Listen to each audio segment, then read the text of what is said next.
Hey y'all, going over to discussion board 4. Discuss your top 3 takeaways from this course. Now, just thinking through this question, there's a lot that was in this class, talking a lot of pastoral ministry, story, and just the significance and the power of this role as a pastor.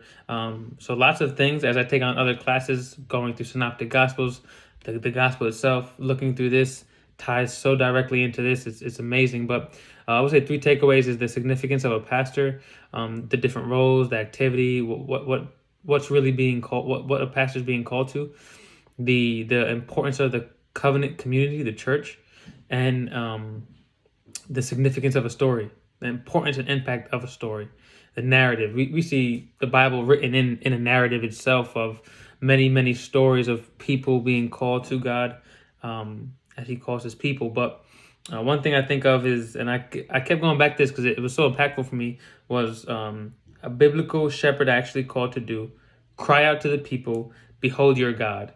And I think of in the beginning of the gospel driven ministry, I think it was so impactful when he talked about that, him going through the gospel and constantly talking to the gospel, having a discussion with the lady of how he's always talking about the gospel. There must be more, but there's not. That's the saving power that we have, all of us, a part of the body, not just pastors. The only thing that we have is the gospel. That's the only thing that holds weight. Everything else is significant, and it could be helpful, but it's a supplement to the gospel. When I think of this specifically, I think of 2 Corinthians 3:2. You yourselves are letters of recommendations written on our hearts, to be known and read by all. And you show that you are a letter from Christ, delivered by us, written not in the ink, but with spirit of the living God, not on tablets of stone, but on tablets of the human heart. Talking about the ministry of the new covenant with the Holy Spirit, our story as a pastor, helping others, point them to the gospel, to be conformed by it, to look closer and closer like Christ. And I've just seen that it's not the things that we know or things that we actively do, but it's more the experiences that we go through that shape us into the calling.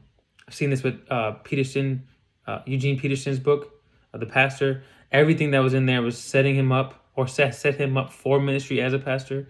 The Gospel Driven Ministry opens up with his ministry, and everything that he's learned throughout the course was because of what he's reflected on throughout his ministry, throughout him teaching and being with others.